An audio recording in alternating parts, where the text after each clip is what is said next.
হাম হলে ঘরোয়া চিকিৎসার চেয়ে চিকিৎসকের পরামর্শ নেওয়া খুবই জরুরি। তবে কিছু সাধারণ পদক্ষেপ যা সহায়ক হতে পারে: প্রচুর পরিমাণে বিশ্রাম নেওয়া, প্রচুর পরিমাণে তরল পান করা এবং জ্বর ও ব্যথার জন্য প্যারাসিটামল জাতীয় ঔষধ সেবন করা যেতে পারে। তবে কোনো ঘরোয়া প্রতিকার শুরু করার আগে ডাক্তারের সাথে পরামর্শ করা অবশ্যই উচিত। এখানে কিছু ঘরোয়া টিপস বলবো, যেগুলো হচ্ছে হামে আক্রান্ত ব্যক্তির পর্যাপ্ত বিশ্রাম নেওয়া প্রয়োজন, যা রোগ প্রতিরোধ ক্ষমতা বৃদ্ধি করতে সাহায্য করে এবং দ্রুত আরোগ্য লাভে সহায়ক। প্রচুর পরিমাণে জল, ফলের রস বা অন্যান্য তরল পান করে শরীরকে হাইড্রেটেড রাখা গুরুত্বপূর্ণ। এতে শরীরে জলের অভাব হওয়ার ঝুঁকি কমে। তারপর হচ্ছে হালকা গরম জলে স্নান করলে শরীরে ব্যথা বা অস্বস্তি কিছুটা কমতে পারে।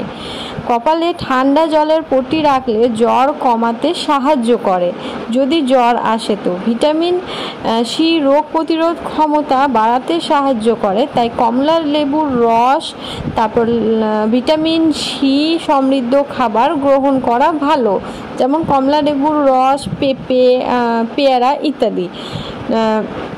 নরম খাবার হাম আক্রান্ত ব্যক্তির হজম করার ক্ষমতা কমে যায়, তাই নরম ও সহজে হজম হওয়া খাবার গ্রহণ করা উচিত।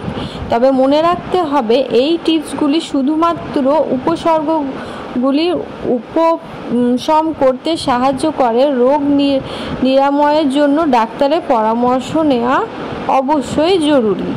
তাই আপনারা অবশ্যই ডাক্তারের পরামর্শ নিয়ে এগুলি করবেন।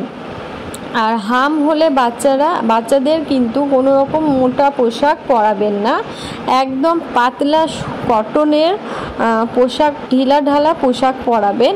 আর যদি খুব বেশি অতিরিক্ত জ্বালা করে তাদেরকে বারণ করবেন যেন তাদের নখও কেটে দেবেন। নখ দিয়ে কোনো রকম আঁচড়ানো বা চুলকানো এসব যেন না করে। আর তারা তো বাচ্চা, তাই তাদেরকে আপনাদের কাছে সব সময় তাদের কাছে আপনাদের থাকতে হবে। আর চেষ্টা করবেন নিম পাতা ফুটিয়ে সেই জল দিয়েও স্নান করানো যেতে পারে। তাতে রোগের যে ফাঙ্গাসগুলো থাকে সেগুলো বেরিয়ে যাবে। ওই হামের মধ্যে যে ফাঙ্গাসগুলো থাকে সেগুলো বেরিয়ে যায়। আর আমার চ্যানেলে এই রকম বিভিন্ন ধরনের ভিডিও দেওয়া থাকে, তো আপনারা চাইলে দেখতে পারেন। আর আপনাদের বাড়িতে যদি কোনো বাচ্চা ছেলে থেকে থাকে তাহলে চ্যানেলটি সাবস্ক্রাইব করে দিয়ে পাশে থাকবেন।